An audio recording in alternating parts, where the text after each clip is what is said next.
Hi, I'm Eva LaRue. You might know me from CSI Miami, All My Children, or now on GH. And right now, you're watching FaceTime with Todd Wharton.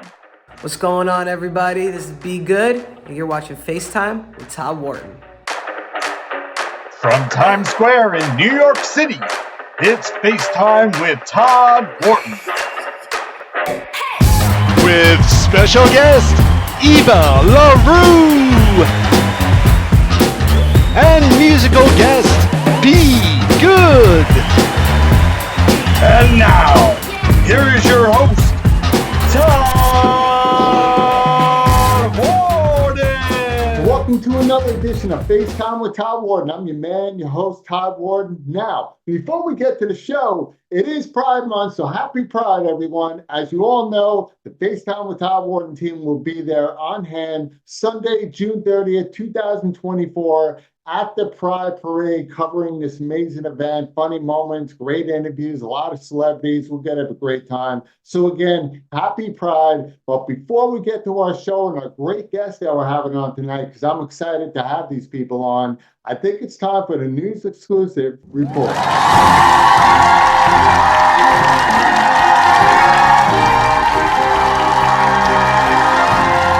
So this past Thursday was the 2024 presidential debate that aired on CNN. And I think we can all agree, this pretty much was a waste of time. I mean, we had two men that we already knew that had handicaps in their own special way, but we got to learn about their golf handicap that can definitely help out the American people. I mean, we found out that Joe Biden pretty much missed his catnap, and Trump was just being Trump. To me, this looked like two grumpy old men fighting. Idiot. Eat my short. Now, the only people actually won on this debate were the people at CNN with 51 million viewers. Now, I'll be honest with you. If I produced this event, I probably could have saved everybody a lot of time and probably could have summed it up in about, 3 seconds. King Kong ain't got shit on it. I can't wait to vote.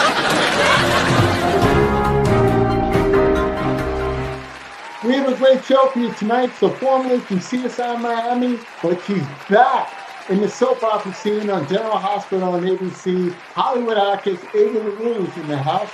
And then later on, hip-hop pop rock star, my man B. Good is going to be in the house performing his hit song, Original Jingle, right here on FaceTime with Todd Wharton. So you guys stick around, and we'll be right back after these messages.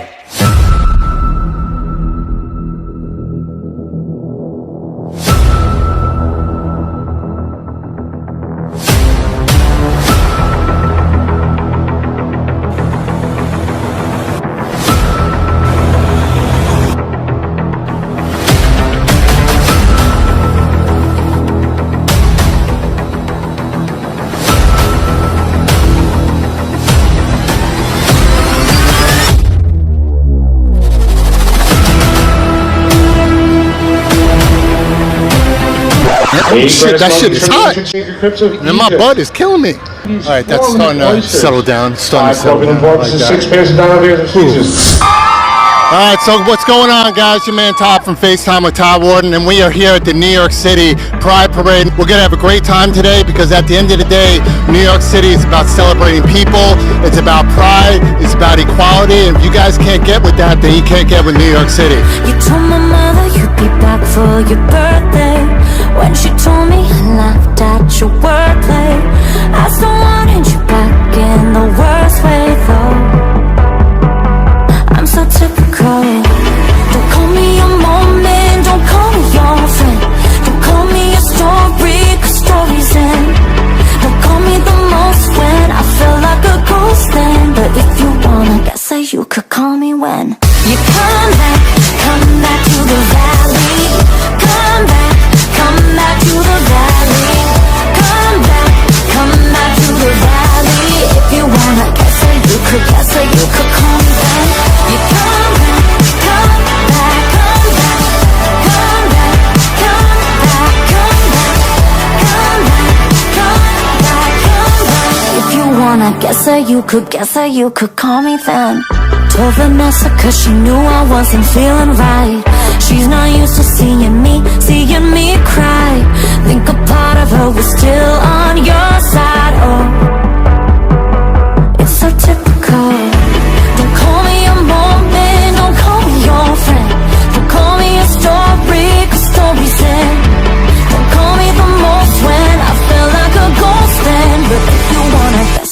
could call me when you come back to the valley.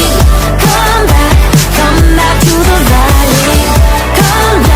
Come back to the valley. If you wanna guess it, you could call me then. I hope you guys enjoyed the 2023 NYC Pride Parade here. We had a great time. I got my man right here. We got to take off because at the end of the day, if you're not living a passionate life, then whose life you living? Be off, brother. Let's do this. Don't call me a moment, don't call me your friend. Don't call me a story, 'cause stories end. Don't call me the most when I feel like a ghost then. But if you wanna guess it, you could call me when you come back to the valley. Come back to the valley. Come back to the valley. If you wanna guess it, you could guess it, you could call me. You come back, come back, come back, come back, come back, come back, come back, come back. If you wanna guess it, you could guess it, you could call me then. I didn't see you. I didn't see you. 5 times. You know why? Because I wasn't the most important person in the car. I got you. Listen, man. Got you. You know what it is? It's Pride tonight, and I know you like me. So So welcome back to the show, everyone. So my guest tonight is an Emmy award-winning Hollywood actress. You know her from the soap opera The Young and the Restless, All My Children. You also know her from my favorite show, CSI Miami, but she is here to talk about her new role on ABC's General Hospital. Guys, please welcome to the show my girl, Hollywood actress Eva LaRue. Eva. How are you? I'm good. How are you? Thanks for having me. Awesome. Of course. Listen, having people on the show that I fell in love with, their shows that they were on that I watch, obviously an honor to me, and we get to talk to you and learn about your past, but also more important, learn about your present, because that's what you're doing today. But let's recap what you've done recently, and not too far off, because you were in some amazing shows. I definitely want to start with my favorite, CSI Miami. I'm pissed off that show's not even on the air anymore. It's one of my all-time, I swear to God, I have 10 shows. CSI, the whole series, New Orleans and everything, incredible writers, but CSI Miami with David Caruso. You played Natalia Vista. You're working with everybody from Emily Proctor. You had Jonathan. You had Adam Rodriguez, and the list goes on. But your last show when you did CSI, how was that when it was coming to an end? I mean, it was awesome. I have to say it was heartbreaking because at that point, our last season, we didn't think it was our last season. That was our season 10. We'd been told unofficially that we were going to get a season 11. And at that point, we thought it was CSI New York that was going off and that we were staying on one more year. And I just had a feeling on that last day that we were shooting our very last episode of that season. I don't know why, but I just had a gut feeling that this might be it for us. Mm-hmm. That I don't know what it was, but I was at the end of every season before that. Everybody's like, "See you in 3 months because we're all going on vacation." You know what I mean? We're all out. See you in July. But this particular time, I was completely overcome. I just started sobbing. I remember that day I was working with John Togo, and I was working with Adam, and I can't remember. I don't think Emily was there that day. I think she was done the day before. But I just, I don't know. I was just gut wrenched, and everybody kept saying, "I'm going to see you in 3 months. We're going to see you in 3 months." And I was like, "Yeah, true. We're going to see you in 3 months. Going to see you in 3 months." But somehow my soul just knew that could be it. I don't know why or how. I just had that feeling, and I knew. And sure enough, over our hiatus, we got the notice that we were not being picked up. And the worst thing about that was that we didn't get an official goodbye.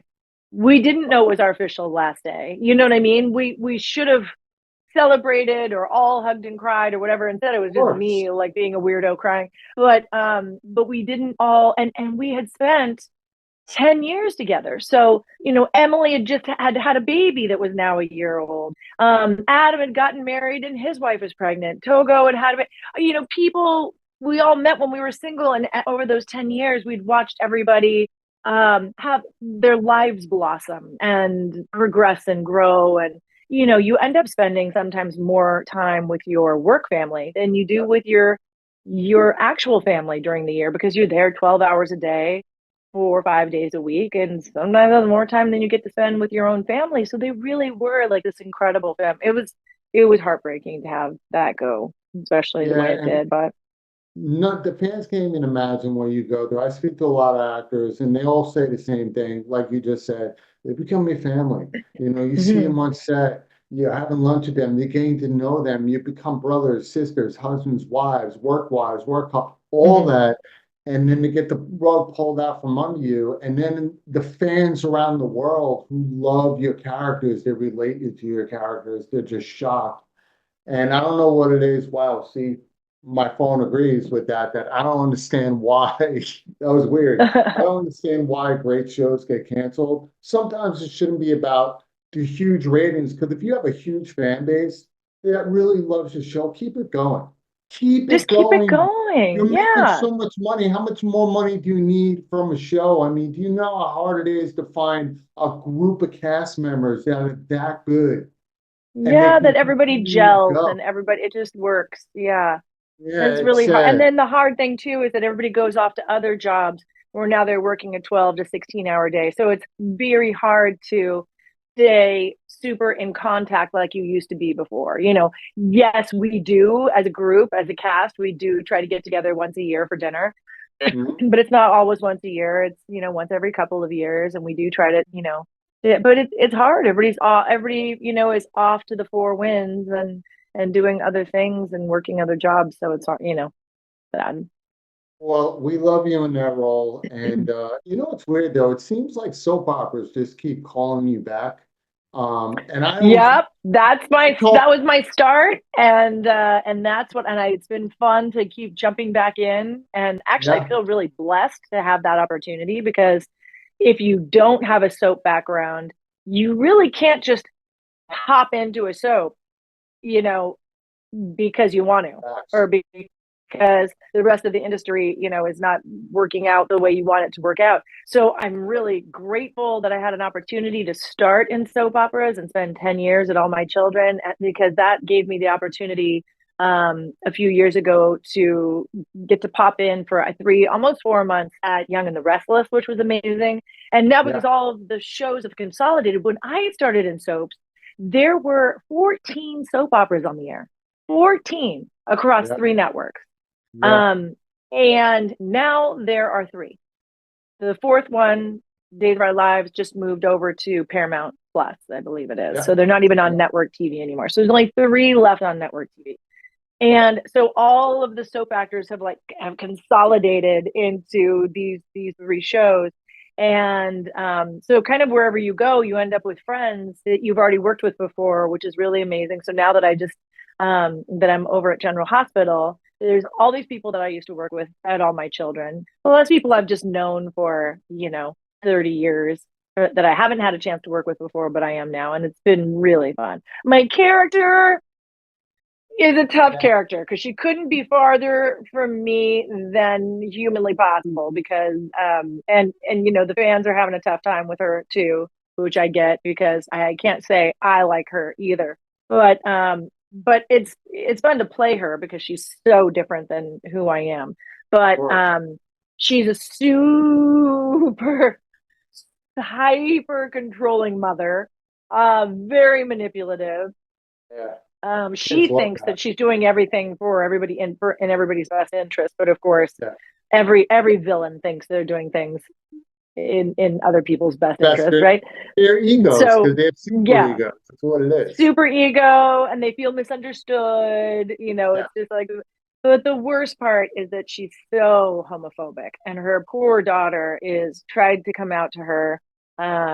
And that all went really badly, because my character walked in on her and her girlfriend and was completely shocked, had no idea, and then has been trying to blow it off as a phase, as a reaction to being, essayed, sexually assaulted by a previous manager she had, and all these things, not believing that she really is in love with this girl. And And I think a lot of it for this character stems from how she was brought up, very Latina, very old school, like she was born and raised in Puerto Rico. She does not, her family just, it wasn't allowed. It was not a thing. Nobody talked about it and it was taboo.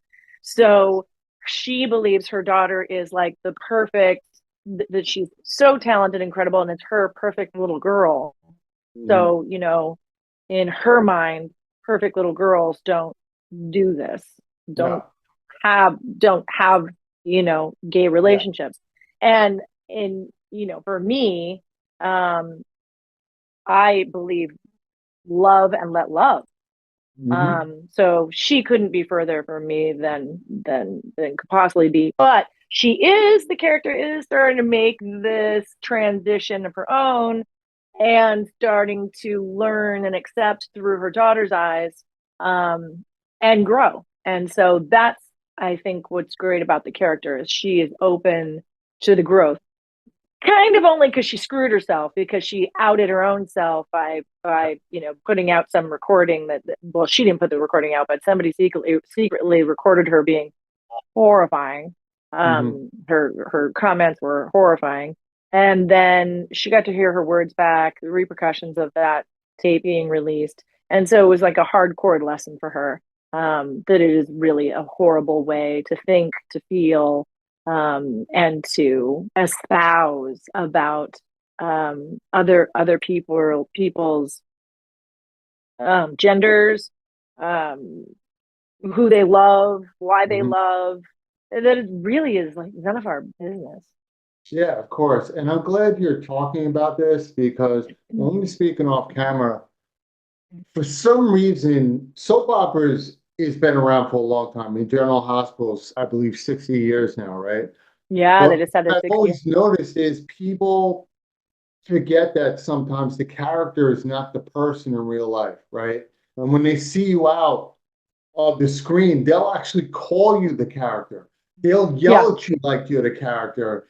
And I'm sitting here and I'm looking at these people. I'm like, what is it with soap followers? Not all of them, you know, because every movie there, you know, you got your Marvel people. I think that Superman, then a kid jumps off a building thinking that he can do it like an idiot. Yeah. But it's like, I'm glad you're talking about this because reading your bio and getting to know you, you're the opposite of this character, like complete opposite. The only two things you have in common is number one, you're Puerto Rican, all right? Yeah. Which I love Puerto Ricans. And I we just did laugh the Puerto same. Rican Day Parade. What? Yeah. And we laugh the Natalia. same, me and the I character. mean, Yeah.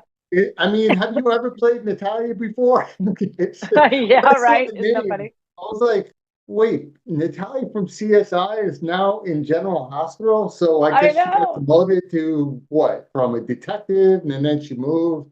Like, what's going on with that?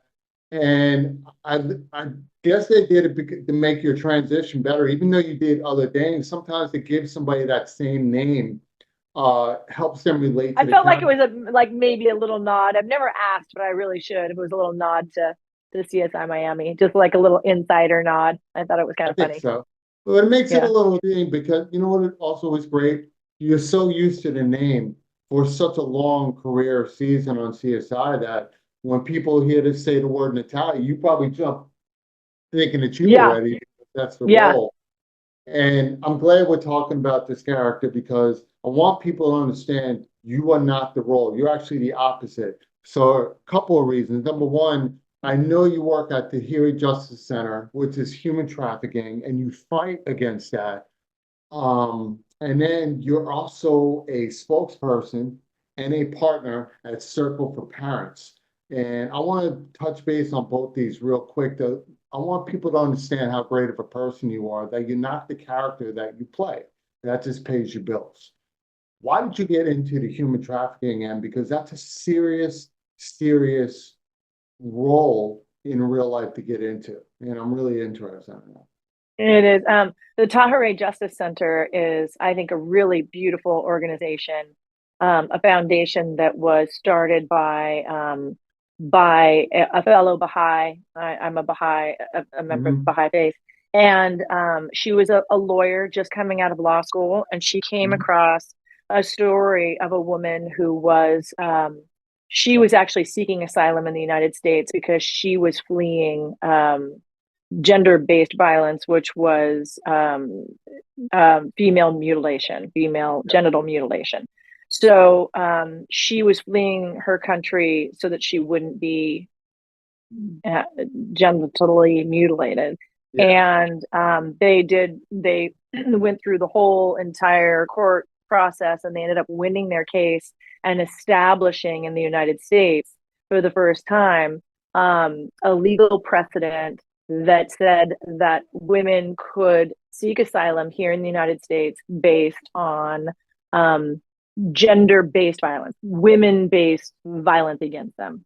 Right. Being married off at 12 years old, being, beaten to death, sex trafficked, sex in slavery, or also the female genital mutilation and things like that. So that was a precedent-setting case. They took the money from that case and they started a foundation.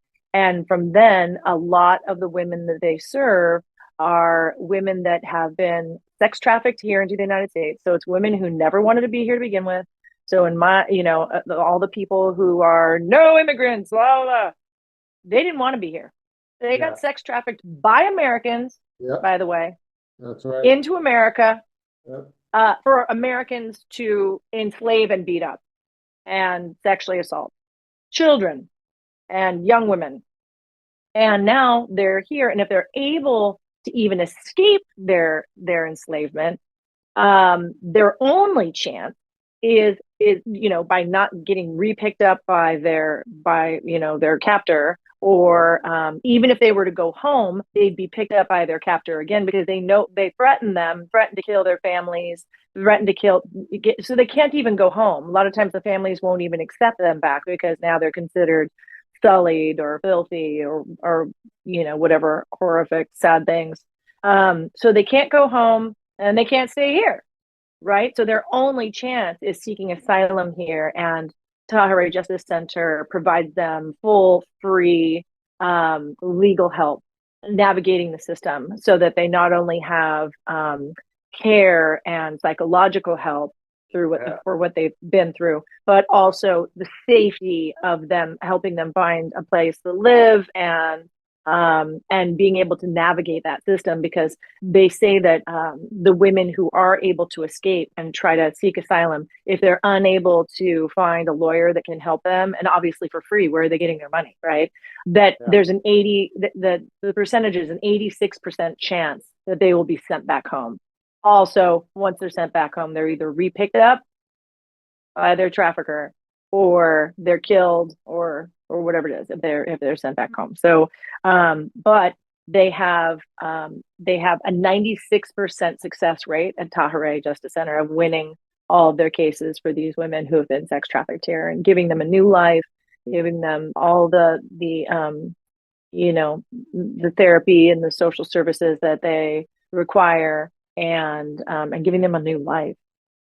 So it's really incredible. That's my favorite I love foundation. it. And I value so many great artists like yourself that use their platform for things like this. I mean, that person or persons or whoever's going through this, they're pretty much being put in a witness protection program, and their whole life is gone for the rest of their life. They don't know who they are, psychological. They don't know what their life's going to become. And God damn it, it's like, who gives people the right to do this to another human being? And to have somebody like you bring these subjects out, that's honorable, because most of the world doesn't even care. Well, and to be able to Because put these people in jail, because now they can identify Yeah, who the traffickers are. You know what I mean? They can identify. And they're like cockroaches, though. There's a zillion traffickers, but at least you're maybe, there's somebody to identify them.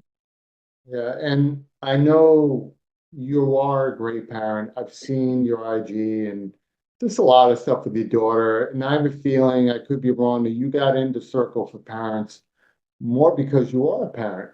And I mean, this platform is really cool. You're offering a place for parents, education and experts to kind of teach them along the way. And And when people can admit and they just need guide, really great. you know, I like it. I think the great thing about the thing I love the most about that is that it really is, it is really part of this destigmatizing Yeah.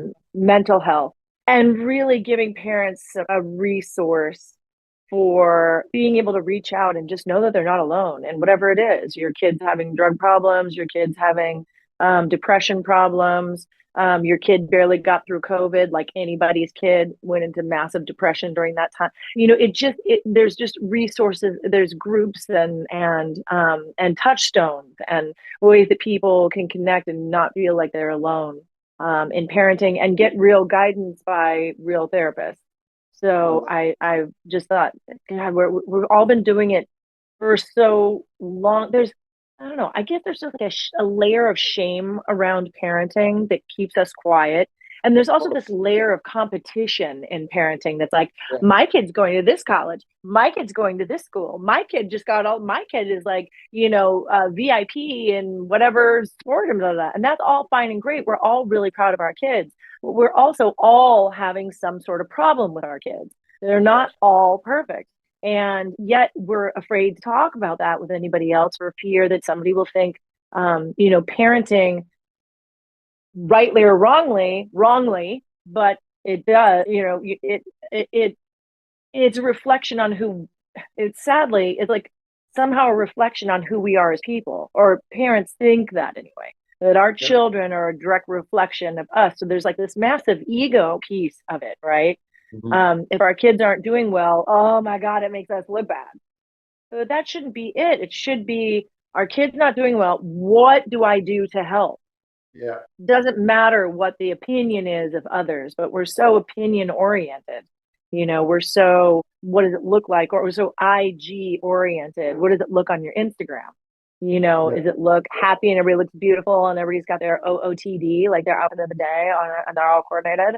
But, the reality is we're not always freaking happy, and you're only seeing the best of us on our social media pages.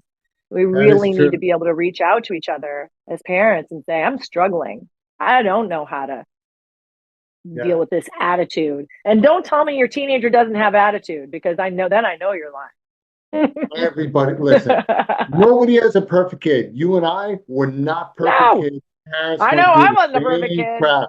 Nah, either was I. No, listen. Thank God, though, when we grew up, we were feral. We were allowed to be feral, though. Our parents had no idea what we were doing. I don't even think they cared, really. I don't even think it was what we did was a reflection on them, because they didn't even know what we were doing. We can get away with everything. We didn't have GPS everything. Phones. No. You can't find out where I am like your mom. I'm going to the movies with my friends. No, I'm not. I'm going somewhere else. Yeah. And then we tell them later in life during like a Thanksgiving meal, like, Mom, you remember exactly. I was doing blah, blah, blah. Well, I ended up going to Mexico for like 2 days. Oh my God. I did that too. Too, where it's like, because here we are in Southern California, right? So we would drive over the border into Tijuana, which now if you did that, you'd disappear and never be seen again. But, but at the time, it was still pretty dangerous. But we would go in like little amoebas of, teenagers and go over the border because you could drink over there and get into all kinds, go to clubs down there. And my mom didn't even know. No. She thought I was spending the night at Susie's house. Yeah. Well, our parents are ignorant. Today, you can't get away with anything because you know what? No. Kids are just stupid. Yes, I'm calling you kids stupid because you guys lie to your parents and then you take a selfie and you put it on your Instagram. They can't help themselves. And you give your parents proof where you are. Like, they can't help themselves. Like, look, check it out. And my parents like, how did my mom know? Because you took a selfie in the toilet and the name of the restaurant's right behind you. Like, what's wrong with you? What are you doing? Not only that, but this generation, it's interesting to watch because we've been, unfortunately, such helicopter parents. Our generation was because we were left to our own devices. We did just the opposite with our kids, and we helicopter the hell out of them. They can't even pick up a knife and fork with us going, oh, we got it for you. We'll cut it for you. We'll do it. Well, they have a way harder time self-solving problems. our generation, we were the best liars, the best manipulators, because we could be, because we had to figure it out. Because if you crashed your car, That's right. you had to figure out A, how to get home, B, how to navigate all the, or if you when we were younger, you rode your bike 5 miles away. If you got hit by a car on your bike or you fell off your bike, you had to figure out how to get 5 miles back home, dragging your broken bike and your busted butt chin and your all the things, your teeth falling out. And you had to figure out how to get home yourself because your parents were at work. So they didn't even have time before the bully on the corner. You had to figure out how to get around your street without getting beat up by the bully in your neighborhood. Like, we had to self-soothe, figure out. We had to figure out it. These kids have not had to figure out anything really on their own. No, I always it's always, Mom, what do I do now? I'm like, God, I wish I'd had my mom on the horn like that, but exactly. And I caught a video you did online. It was years ago where you were talking about parenting. You had a daughter in the background, and I think your last word is, "Yeah, you should run." It's like, I like this girl's personality. I can't wait to talk to her. This is great. It's like you hit it on the nose. I got to tell you, they're much more. This generation, though, is much more. They are much more compassionate towards everybody. I feel like they definitely they care about what's going on in our culture, and I feel like we didn't have that really. Like, we didn't really care what was going on. It was all self-survival for us. Of course it but was. With them, they don't have that, so they really are more compassionate about their culture, which I think is fast. So they've got, I'm not disparaging them and saying there's nothing good about them, because they really do have and they're working on their mental health issues, and we didn't. We didn't, and they're finding health in a way that was not ever offered to us, or even an option for us. So I do expect great things out of this generation. I agree with you 100%. I think this generation has it a lot harder. For the main reason is we were behind closed doors to everything that was happening in the world, unless you every mistake we made and watched, right? Today, I think one of the reasons why they're really compassionate about their culture and everything is that when you go online now on social media, you get to see it every day. You get to see the trauma. You get to see the great stories. We didn't have that, right? It was mostly through TV, or if the news is actually telling us the truth, because now the news has to tell the truth. Because if you don't, there's somebody right behind you with the phone that actually has the real story, right? Exactly. So I think their compassion now, especially going, and I love this conversation, by the way, because we're going to flip it. I think their compassion now, especially going back to your character, and I'm glad we spoke about that on You're Not Your Character, is because it is Pride Month. Right now, there's so many debates about, transgender issues and homophobic issues and abortion. And if we didn't have social media today, I think the powers that be would get all these laws passed, because they would have that power. The power is being taken away from them, because now the voices of reason are coming out and be like, hey, wait, no, this is not happening. And Puerto Rican Day parades are out there. Pride parades are out there. Even though they're about celebrating life, it's also a protest about what's right and wrong, right? Mm-hmm. And it kind of capitalizes things that you do with human trafficking, right? Circle of parents, looking out for your teenage daughter, which we're not going to mention the name. You were raised in the great town of Norco, California, which is the horse town, by the way. Yeah. So you were from a great area, 10 years here in New York City, and you got to develop your own way on what you love to do based on your grind and your hustle growing up in that era.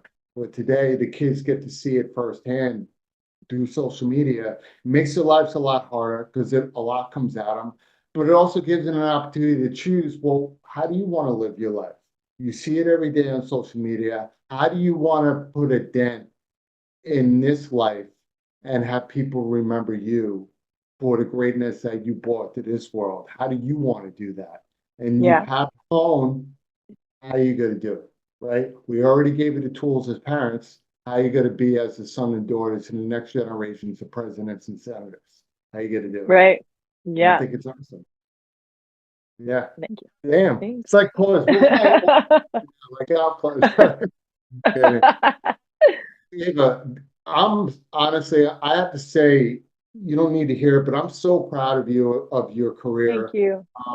No, seriously, you. I mean, you started out soap operas. You ended up winning an Emmy as a supporting actress on A Young and the Restless, which is great. CSI Miami, you know, you were hosting the show on the CW's Chicken Soup. By the way, we didn't get into that, but the Chicken Soup show, I love it. It's capitalizing on people doing great things for animals. It was so uplifting. I'm not doing it anymore, but I got to do 3 seasons of it, and it was just such a positive, uplifting, inspirational show that there really just should be more of that on TV, and obviously more that families can watch together, which is what I really loved about it. And I agree with you. And we should have a lot more uplifting shows. And when we were speaking about why there's not a lot of soap operas out there, I pretty much have a theory about that. Reality shows took over the world, right? They did. Soap operas is kind of like the reality dream world to a lot of, originally Housewives, because that was the Housewives show, right? Housewives would stay home. Right. Good point. Right now, it's all reality shows, but it's all drama. It's all people beating each other up, and everybody wants fighting. And people don't understand that soap opera actors and actresses are one of the greatest actors out there, because you guys don't get that they get a monologue the day of the show. Like, they got to memorize and pull it off. And that's why when people think of acting, my theory is the hardest acting is soap. Then you have theater, okay, because you have to go in a live audience. Then you have TV, okay, because you get to study days before. And then you have movies, because movies you get the script way before, but with editing, you could do takes and you have a lot more money in movies. So people need to understand that. I like soaps because it's reality, but it puts a different perspective on reality. Take your imagination, like, hey, I'm going to have a brain transplant, and we just found out that this turtle has the same size as my brain. So I'm going to put him. I may be a little slower, but Mike is about to live, and I love that. I love it. I love it. True. And you pulled it off real well. Congrats on your new role. Thank as a you. homophobic I'm mother, loving it. I think it's I'm hard. having I think so it's a much hard fun. role. I think it's And a I hard love role. working with my friends over there. They've been so welcoming, and General Hospital is just a really great place to work. I'm really loving it. I love it. So for my fans, General Hospital airs on ABC. What time does it normally air Monday through Friday so everybody can come watch this? It's on ABC. I believe it's 2:30. It's Two? standard time, right? 2? Maybe it's 2. 2 to Two? 3? Yeah, Okay. maybe it's 2. Yeah. I just All right. always have it, so it's always like kind of playing in the, Channel 7 is playing in the background, or ABC playing in the background during the day. I think it's 2 o'clock, Love 2 to it. 3. All right. Well, Yeah. guys, definitely check it out. ABC, General Hospital. Don't forget to check out all the past episodes of CSI Miami. Before we go, is there something you're working on outside of GH that you're allowed to talk about? Because actors always have things working in the reins in the background. Is there something you're working on now that you can talk about? Yeah, but there's nothing I can talk about yet because it's still all in the workings. But hopefully by September I'll be able to talk about it. And then this summer we're getting ready to General Hospital takes a month break. It's a month down in July. So my daughter and I, because she just graduated from college just last month. So Here. I know. Come here. We got her through it. Yeah. Come to she New was York. just there. She was just there visiting friends. She was there for a week, and she just came home yesterday. So, but you know what? is Next time in everybody New York, just though, here? I'm gonna come visit. I totally will Yeah. come visit. Why is everybody we're gonna just go to- here? I'm gonna ask. It's like We're we were running just off to there. Europe. Yeah, we're just there. I But I hear that. definitely will come visit the next time. Oh, it would be awesome. But right now, I hope it's nice out there, because I'm going to tell you right now, the heat here in New York is unbearable. Like, you have CSI Miami. Already? We pretty much more have DOA New York City, because the minute you walk outside, you're dead on arrival. And you'd be lucky Oh, if you have no. insurance and then get your ass over to a general hospital. That's Oh just the way I look at it. That's the Seriously. progression, the natural progression. Exactly. Ava, we love having you on the show. Thank you. I really loved being here. Thank you so much, Todd. Yeah, and when we get the studio audience, I promise you we're going to have you back. And Okay. we're going to have a good time. And guys, this is Eva LaRue. Check her out on General Hospital, ABC, TBN. Eva, again, thank you for being on FaceTime with Todd Wharton. We love you, seriously. Thank you so much. Thanks, honey. So don't go anywhere, because coming right back is my man Be Good performing his hit song, Original Ginger, right here on FaceTime with Todd Wharton. So stick around. On the next General Hospital. What do you think of Tracy's idea? Are you saying that you would actually try to get custody for Molly? I cannot allow that to happen. To finding our friends. Everything that I sacrificed to protect you means nothing. Hey, what's going on? You're about to watch my video OG, Original Ginger, by Be Good.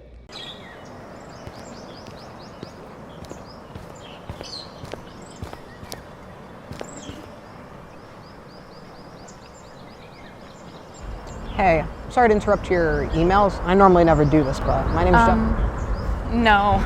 You're the most ginger thing I've seen in my life. The hair, the freckles, you look like a leprechaun. Do you put sunscreen on before you go to bed, or do you use it as cologne? Listen, Conan O'Brien, I would try to crush your soul, but you don't have one. Oh my God, hey, so glad you called. This ginger just tried to hit on me. What do you think this was gonna be, a Ron and Hermione type of situation? That movie has magic in it for a reason. Oh, I know, I've never seen one out during the day before. I thought he was gonna burst into flames.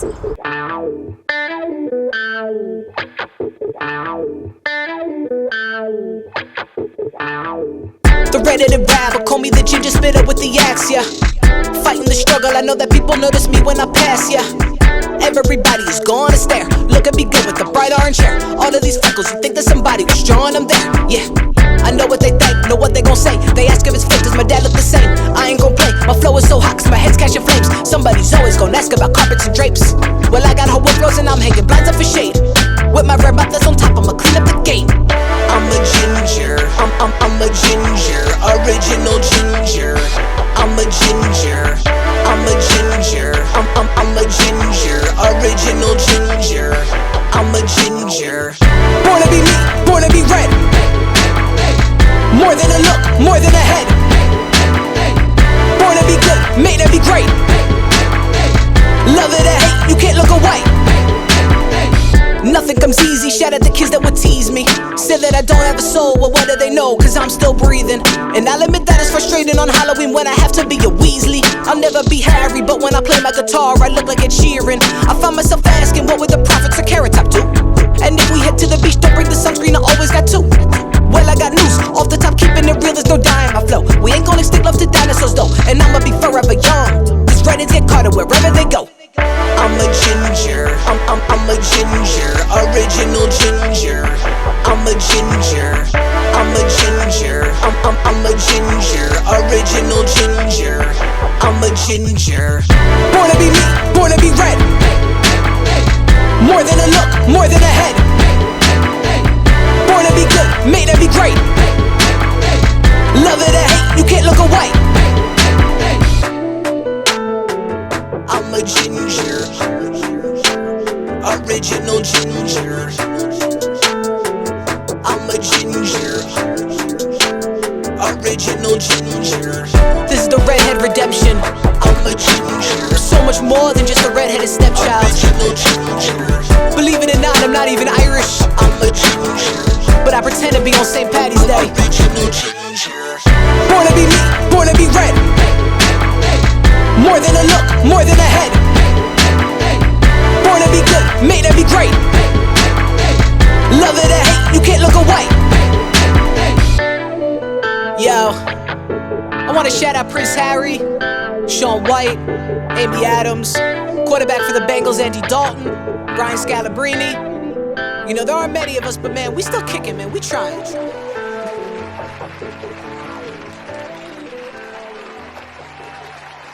So I just want to thank my guest, Eva LaRue, and Be Good for being on FaceTime with Todd Wharton. Guys, I hope you loved this episode like I did. But first and foremost, definitely make sure you check out Eva LaRue on her new role in General Hospital on ABC. And don't forget, you can stream on all platforms my favorite show, CSI Miami. It is awesome. Check it out. She's great in it. And of course, follow my man Be Good. Listen to more of his great music. He's an incredible artist and a great guy to boot.